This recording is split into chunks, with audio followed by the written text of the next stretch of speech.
शुभ संध्या बच्चों, आप कैसे हैं।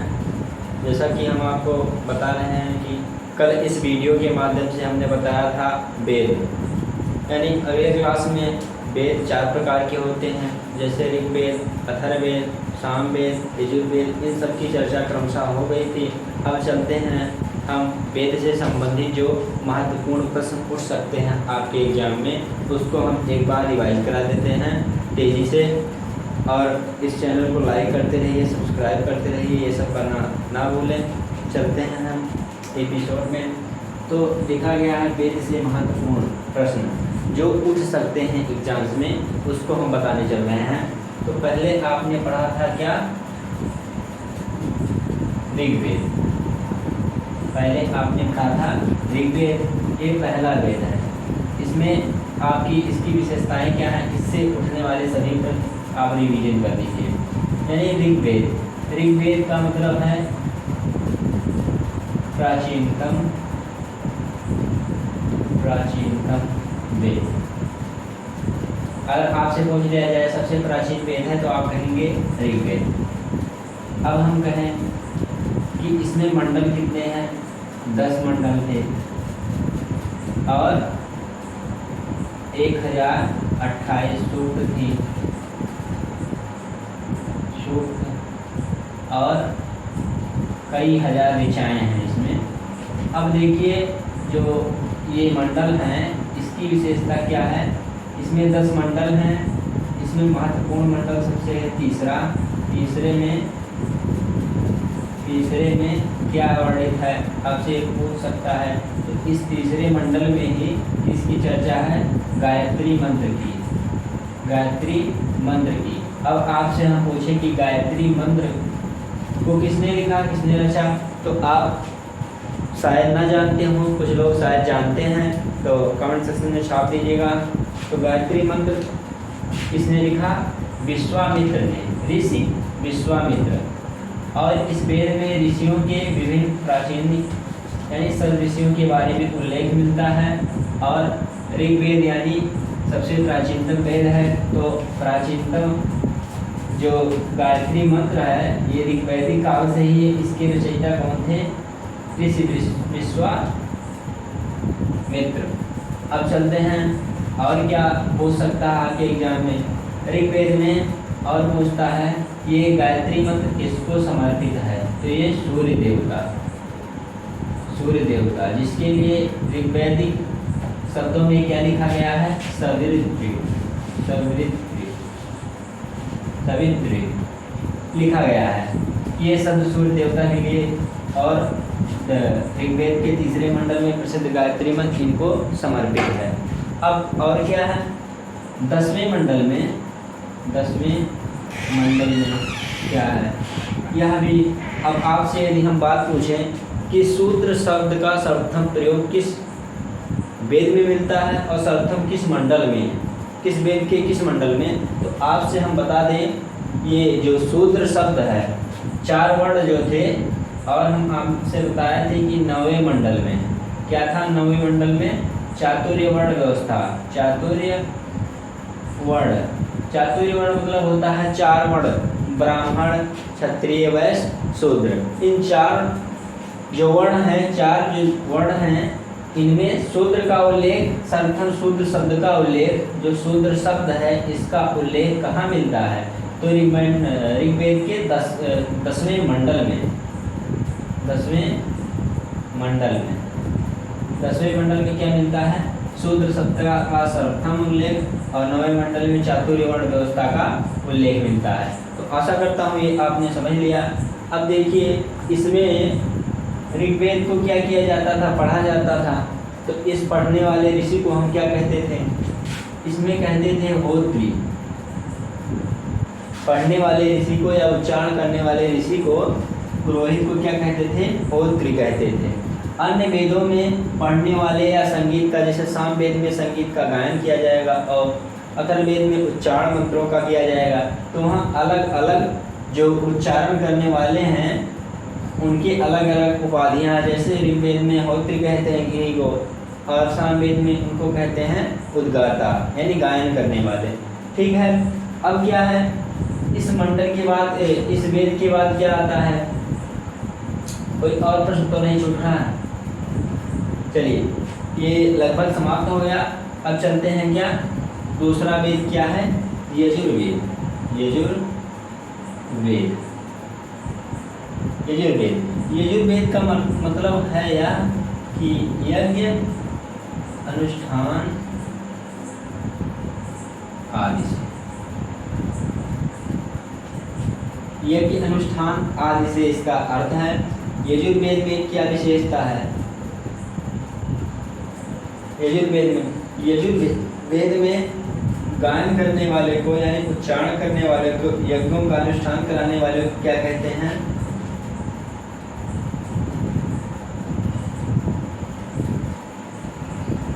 पुरोहित कहते हैं। और ये यजुर्वेद कितने भागों में है? कृष्ण शुक्ल यजुर्वेद। शुक्ल में क्या है? केवल पद्य का, और कृष्ण में गद्य और पद्य दोनों की चर्चा है। ये कॉन्सेप्ट ध्यान दीजिएगा, कृष्ण से गद्य और पद्य दोनों की चर्चाएं हैं, और शुक्ल से क्या है? पद्य की चर्चा केवल है। अब चलते हैं क्या, यजुर्वेद में और कुछ चीज़ें हैं जी। इससे आपको पूछता है शतपथ ब्राह्मण ग्रंथ।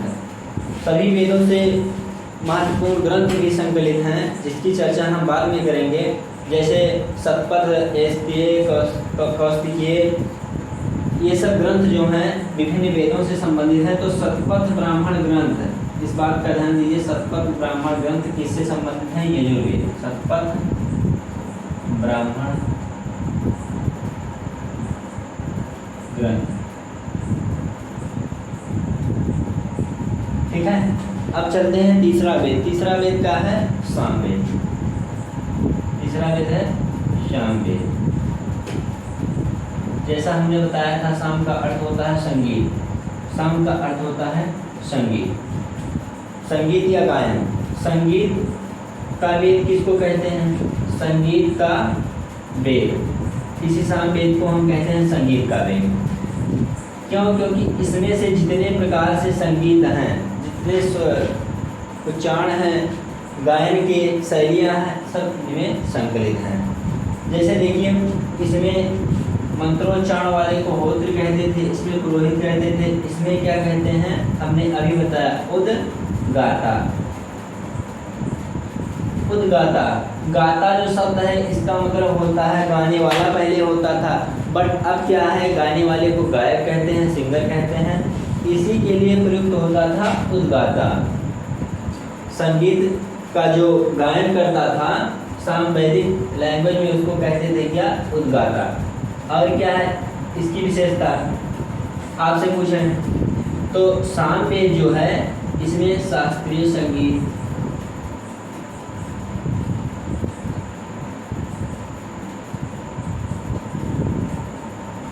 यानी जितने प्रकार के संगीत हैं, संगीत की चर्चा किसमें है? इसमें है।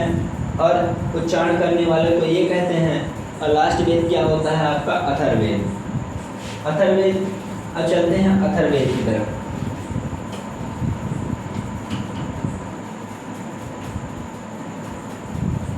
तो चर्चा हो रही थी अथर्ववेद की, देखते हैं अथर्ववेद क्या है। इसको हम कहते हैं कर्म कांडीय वेद। जैसा कि हमने कल आपको बताया था अथर्ववेद के बारे में। अथर्ववेद को और एक वेद के नाम से जानते हैं, अथर्वांगिरस वेद। अथर्वांगिरस वेद यानी क्यों इसका नाम अथर्वांगिरस पड़ा? देखिए, अथर्व और अंगिरस दोनों ऋषि ने मिलकर इसका संकलन किया। तो इसको हम संयुक्त रूप से क्या कह सकते हैं? अथर्वा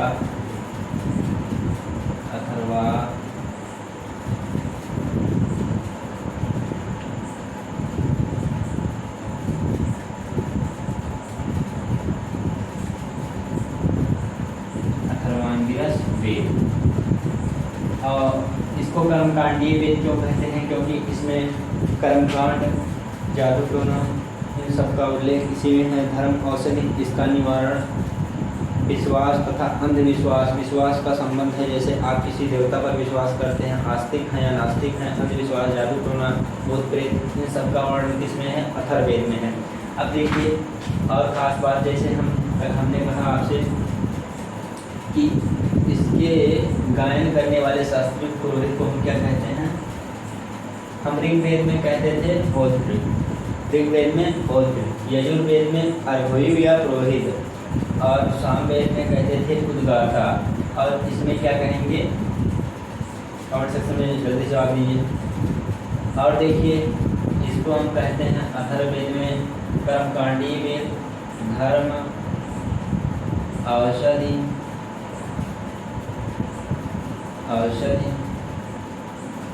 आदि का वेद, इसको कहते हैं। इसका संकलन किसने किया? अथर्व और अंगिरस ने। तो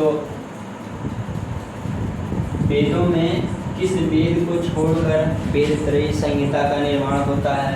आपको ध्यान देना होगा कि वेद त्रयी किसको कहते हैं। तो प्रारंभिक 3 वेद, वेद कितने हैं? 4। प्रारंभिक 3 वेद को ले लीजिए, उसके बाद जो वेद बचता है इसको छोड़कर, यानी अथर्ववेद लास्ट है अथर्ववेद, तो इसको छोड़कर जो वेद बचते हैं इन्हीं को हम क्या कहते हैं? वाजस्नेयी संहिता। संहिता तो 4 वेदों को कहते हैं। 4 वेदों को क्या कहते हैं? संहिता कहते हैं। पर वाजस्नेयी संहिता क्या है? वाजस्नेयी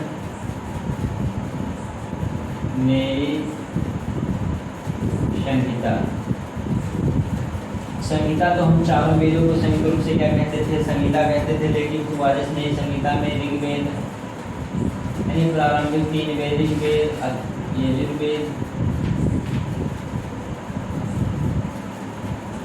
यजुर्वेद, सामवेद, ये प्रारंभिक क्या है?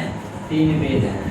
इन्हीं को क्या कहते हैं? तीनों को वाजस्नेयी संहिता कहते हैं और 4 वेदों को संहिता कहते हैं।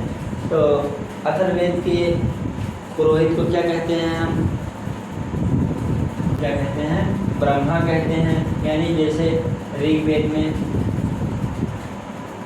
यहाँ हम संयुक्त रूप से लिख दें कि ऋग्वेद जो था और यजुर्वेद,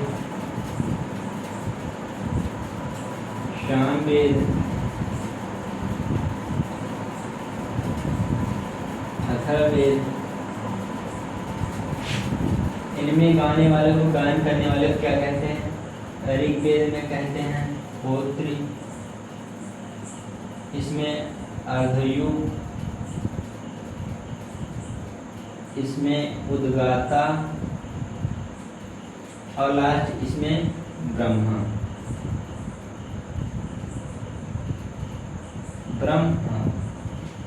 तो आशा करता हूँ ये वीडियो आपको पसंद आएगा। यानी अब अगले वीडियो में हम चर्चा करने वाले हैं वेदांत की। तब तक के लिए आप पढ़ते रहिए और तैयारियां करते रहिए।